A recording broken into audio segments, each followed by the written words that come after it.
Good afternoon everyone, thanks for stopping by. Today, as promised, we're looking at the RedTrack portable LPG water heater for camping and the like. Now these do come in a variety of different brands. You'll see multiple brands on eBay.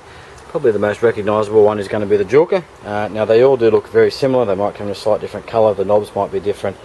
Some of them have a little LED readout for the temp, others don't. The Joker, whilst being the most popular, is also the most expensive, but they do look like a fairly polished kit. Now I've never laid my hands on one, I've watched all the videos, and they look, like I said, a real nice sort of kit. Everything looks to be plug and play, you don't have to worry about anything there. So I guess I'm going to show you the route that I went in picking up one of these RedTrack ones. When I was looking online, there was a number of different brands that were suggested, which was the Joker, obviously, the RedTrack that you see in front of you, and I think it was Country Comfort was another one that was suggested to be sort of the three, I guess, top picks. Now this one here I actually picked up off Gumtree, second hand, but it was brand new in box, basically, unused, so I got that for $100. They're around about $150 or less on eBay, depending what combination you pick of accessories. This came just as a basic kit with the shower head, the gas connection here, and this does come with a regulator on it as well, which is nice. Probably going to mostly run it off the little 2 kilo gas bottle that you see here. Now the back of the unit itself is pretty uneventful. You've got, I guess, whether it be a carry handle or you can use this for hooking onto things, and this is predominantly how I will be using it, just hooking it over something on the side of the caravan, the four-wheel drive, or if you're in a portable situation. There are some brackets as well for some more permanent mounting scenarios. You'll need to supply your own bracketry or mounting gear for that. And on the bottom of the unit you see you've got your input for the cold water. This is your output for your shower hose. That just screws straight onto the bottom of that. There's no adapter required. And this is your gas connection here.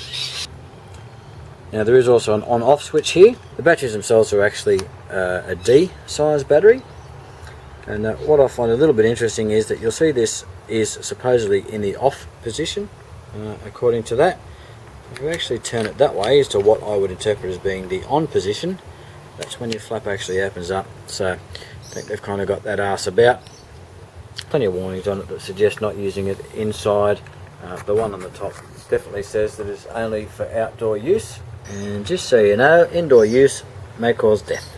These other knobs on the front here are pretty much going to be the same through all of your models. You're going to have the gas temperature here, which affects the flame. So if you obviously turn that down to a minimum, you're going to reduce the flame. If you turn it up to maximum, you're going to increase the flame and use more gas. So you've got the water flow, again, which pretty much speaks for itself. Put it on minimum, slow down that water flow, increase that to maximum, and you're going to increase the water flow. The LED screen works well, it's easily visible in the daylight, so that's not an issue, so you can see the temp. It is a fairly open type scenario here on the top. You can see those exhaust vents, and you can see down there the radiator, which will actually be the heating coil for the water. Now we also have a bit of wind here today. Not sure if you can see that, little bit of tree movement there, but these things can be affected by the wind. I haven't run this in the wind yet, so we'll be interested to see how it goes and whether it blows it out or not. There is a little supplied O-ring, rubber O-ring, which, if you have a look in the manual, little rubber seal there, 3.2mm, says that it needs to go in the top of this adapter piece. Now, previously, when I've used this, I wasn't aware that this hasn't been in there. I thought it was just a case of putting some extra tape on here. I thought I'd just check, because I saw this little rubber seal sitting in the kit, and I thought that was actually a spare, but not the case. This hadn't been put on. So I had actually experienced some gas leakage from here and some flaming, so be very careful. Make sure you grab that rubber O-ring, which I've just dropped, pop it into that little adapter connection there before you mount it onto the bottom of the unit itself. You'll see we're all hooked up here. It's a piece of cake. This is just a normal hose connection, but it does come with a small adapter, which you don't want to lose, because I did misplace that and went looking for another one to fit it, and couldn't find one that was such a small diameter.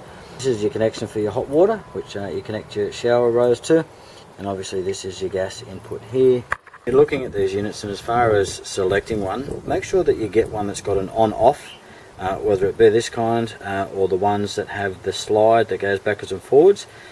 The reason I say that is because the unit itself, when the water flow stops, it'll actually shut off and it will stop heating the water. So whether you've got a pump in line or whether you're just using mains connection, which I'm using here, as soon as you turn this off, the unit will shut off and it goes into standby, and you're not heating the water, you're not using any gas. We'll just flick this on and you'll see the unit come on, and you'll hear it click to ignite the burner. You can hear that straight away. That says that water is 45 degrees, and okay, and that's basically now at a point where that's all but too hot for me to hold my hand under that. Now what you'll actually notice is we've got some wind here. You can see that water temperature dropping, and you can see me being able to put my hand under that there now. So it's actually gone out. Now this is the second time it's happened while I've been setting up for this video. Now if I just turn that hose off, again just using the switch, she'll drop out, turn it back on, you'll hear that flame kick up. Starting again, and that temperature is rising pretty quickly. Okay, it's actually blown out again. You can see the type of wind we're talking about. It's not just a draft, it's a considerable amount of wind there. Now what I'd like to do is find out where that wind's actually getting to blow that out. Obviously it must be getting in back here.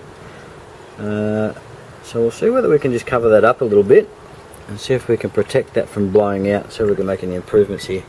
Okay, so we got pretty lucky. What I've actually got here is the back of an old computer case, just a little mid-tower computer case.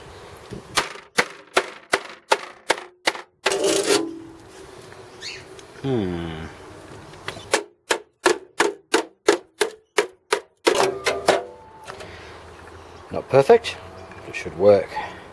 You can see my marvellous metal working technique, which took all of about 30 seconds. Took me longer to actually find the hammer. It's pretty much a perfect fit. Still allowing lots of room for some exhaust there. Here we go.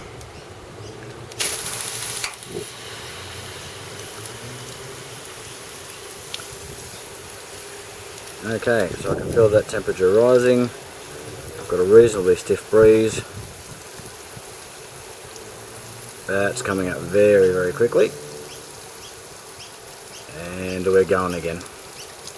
Because we're almost at a maximum on that gas, we'll turn that down slightly. And we've got the water around about at a minimum, let's say probably maybe even a quarter up. That's probably going to be about the maximum temperature that you're going to get. Turn that water down a little bit more. You might actually find that that will cut out sometimes. It does need a minimum, I think it was 15 kPa water temperature. You can see that temperature jumped just a little bit to 54 degrees. And trying to put a hand under that, I suggest that that's correct. If we turn that up, let's go up to about halfway, and you'll see that's actually cut out. Because we've got too much pressure coming through. So your adjustment as far as your water flow is going to be very much dependent on where you're actually taking your water from. If you're taking your water from a city connection like this and you've got good pressure, then you're going to want to have that kept fairly low. Just to show you, if we start to turn that up, we get up about a quarter, halfway, you'll see she shuts off. The water flow is too high, it doesn't like that. And obviously we're starting to lose heat. If you want to initiate it again, you can turn that down. She'll come back on. And again we'll start heating the water up.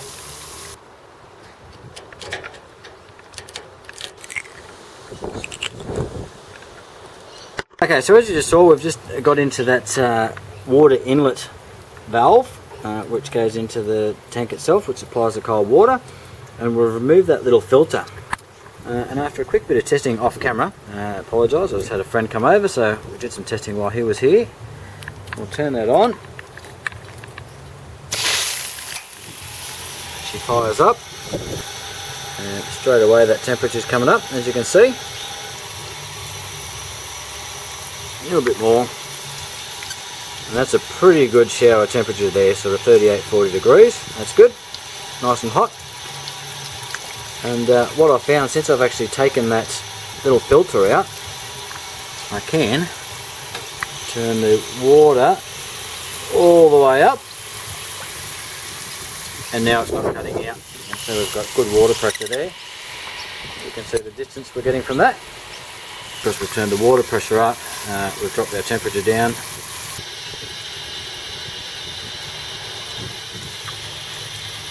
Now, so we can leave that at a minimum. Drop that gas back down, and we can manipulate the temperature there as well.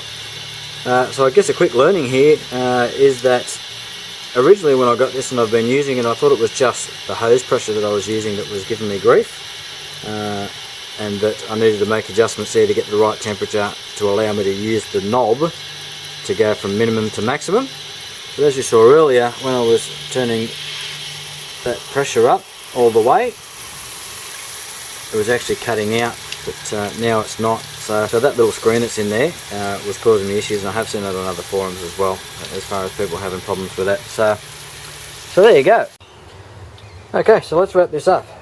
It's certainly a bigger unit than your Coleman's. With those, you've got obviously your onboard battery and onboard gas, effectively, making a fairly compact unit for taking around. But I have seen lots of videos with the Coleman's and the like where they've needed to recirculate the water to get it at a temperature. I don't have to do that with this. Literally within turning it on and, you know, maybe 30 seconds, you've got water up the temperature, and that can be as hot as 40 or 50 degrees. Your winter setting and your summer setting, look, you can pretty much make your adjustments between these two knobs to get an appropriate setting. If it is really summer and you want to keep low temps, then it's probably warm enough outside that you don't actually need warm water at all. So really this summer setting may be a little bit irrelevant to most. Since I've taken that filter out here, that screen out of the water input, I'm no longer having issues with turning the water pressure up and having it cut out, and it certainly seems to have improved the situation with any of the wind taking out the pilot light. It may have been a combination of those things, it may have just been this knob, but I've had that guard off, and you can see the wind is still going pretty good over there, and you can probably hear it even, and I've not had any issues with this shutting off since I've taken that gauze out, so that's brilliant. Pay particular attention to your gas fitting. I guess that goes without saying from just a purely safety perspective, and be aware when you're finished with it, disconnect it and let it just hang for a little while. Let the internal tank drain out. I guess one downfall of the redback, that hasn't got the exhaust vent on top to protect maybe a caravan or something like that. But I was standing literally straight in front of this, and the heat coming out of that didn't seem to be an issue. The shower head itself is going to be dependent on which variant you buy off eBay or from which supplier. This one's fairly basic. It's only a plastic. It's shiny, but it's plastic. But definitely make sure you get one with the on-off switch. That allows you to control the unit remotely. So if you were to put this inside a shower tent, you don't need to get out and shut off the water from the actual unit itself. So that's it, guys. That's the RedTrack portable LPG hot water system. Do I recommend it? Yeah, absolutely. Compared to some of the other variants that are out there that are several $100s, I've had no issues with this one yet. If that changes while I'm out in the field and it starts to get a bit hammered and a bit of work, I'll let you know how it goes. But for now, you know, the benefits of this one over the other options seem to be right up my alley, and will be what I'm after as far as with working with the caravan. And once I get that set up, I'll shoot up a video of that as well. So again, that's it, guys. Thanks very much. If you want to chuck a subscribe, keep up to date with the stuff that I've got coming out, some caravan focused stuff. We'll get back into some ham radio a little bit later on. Once I've finished out my testing on the 7100 in the Pajero, and whether we go over to the ATAS 120A. Some more mods coming up on the Pajero as I get to them. Catch you on the next one.